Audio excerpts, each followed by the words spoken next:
Hello everyone. In this video, we will solve a few practice sums on data representation. We have seen many different ways of data representation. For example, bar graphs, histogram, pie chart, pictograph. We'll solve practice sums on these. Which form of graph would be suitable to display following data? Draw graph using the same. Let's see first set of data. We have been given year and we have been given production in lakh tons every year. Now, if you see here, we have individual categories and we have only one value to display, and which means single bar would be sufficient and would be appropriate to be used for this example. So let's draw a single bar graph. For that, let's first draw x-axis and y-axis. On the x-axis, we will draw the years, and on the y-axis, we will draw the production in lakh tons.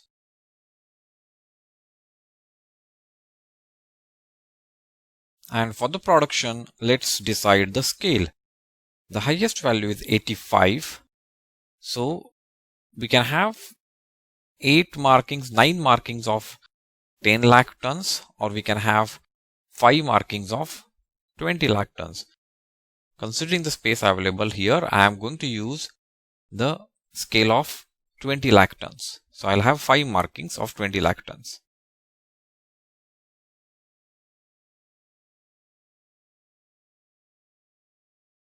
And on the x-axis, I'll have the years.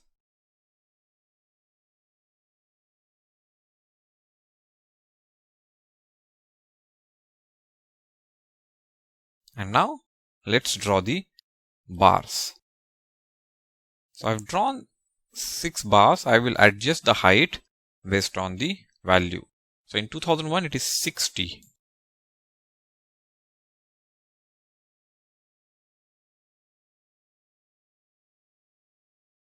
So I've adjusted their heights. The last thing which we need to do is write the scale.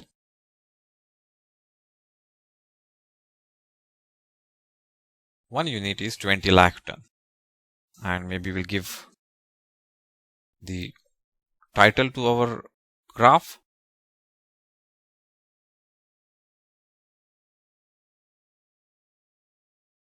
And that's our bar graph done.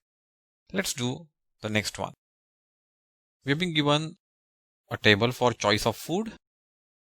The categories are North Indian, South Indian, Chinese and others, and there are a number of people who has these as their favorite food. Now if you see, we can either draw a single bar graph, or I would say better would be to draw a pie chart, because that will give us the comparison between them, the relative proportions of each of the favorite food. So to draw a pie chart, what we need fraction and central angle. Again, to have a fraction, we need to first make the sum of all these observations, and the sum comes to be 120, and so fraction will be part upon the whole, which is 30 upon whole, which is 120. I'll keep it as it is because I see 120 is actually factor of 360 and it will be easy for me to cancel them out.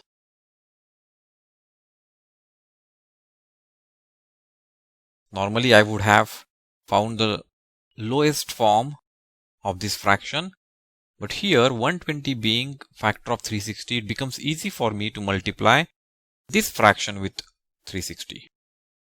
To get central angle, we'll multiply the fraction with 360, and we know 123s are 360, and that gives me this angle as 90 degrees. So actually what I am going to do is always multiply by 3 to the numerator.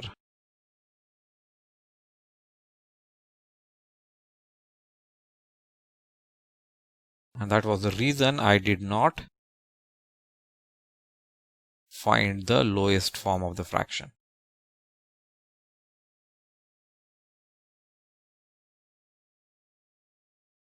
Once we have the central angle, now it's time for us to draw the circle, the reference radius, and then taking that radius as a reference, we will draw the central angles. So let's do that. So I've drawn the circle, I have the reference radius. Using this reference radius and protractor, I am going to draw the first central angle, which is 90 degrees. Let me do that. So I've drawn the first central angle, and this new radius will be my reference point for the next central angle, which is 120 degrees. So let me draw 120 degrees using this as a reference radius and protractor. The second central angle is drawn. Now for the third central angle, again I will use this new radius as a reference, and using protractor we will draw 75 degrees angle. Let's do that. So now we have 4 reference angles. We'll color them in different colors.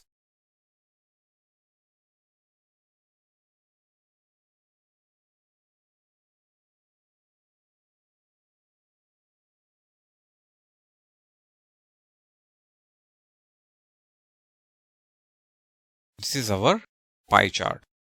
Let's do the third one. So the data given is a daily income of group of factory workers. The daily income in rupees is given in ranges. And for each range, we know how many workers fall in that range.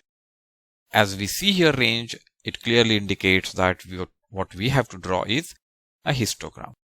For histogram, our steps would be draw the x and y axis, write what x and y axis means, make the markings, decide the scale for y axis, and then finally draw the bars. Heights of bars would be equivalent to the frequency or the value of that class interval. So let's do that. So let's decide the scale of y-axis. The highest value is 140. So if I want scale of 20, I'll get 7 markings. So I think that's better. So I'll take scale of 20. 20 workers per unit.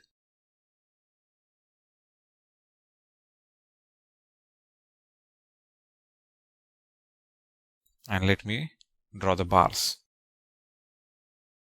So I've drawn the bars and I have given the ranges. If you see here, our class size is 25, but the first entry is 75.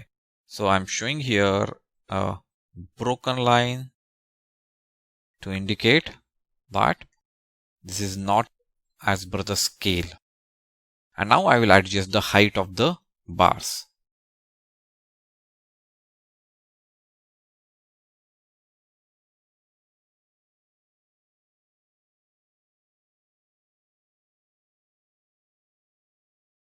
So I've adjusted the height of the bars, and now let me write the scale here.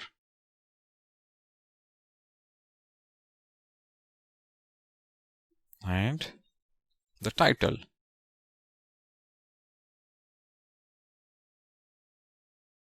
And that's my histogram. Don't forget to have this broken line.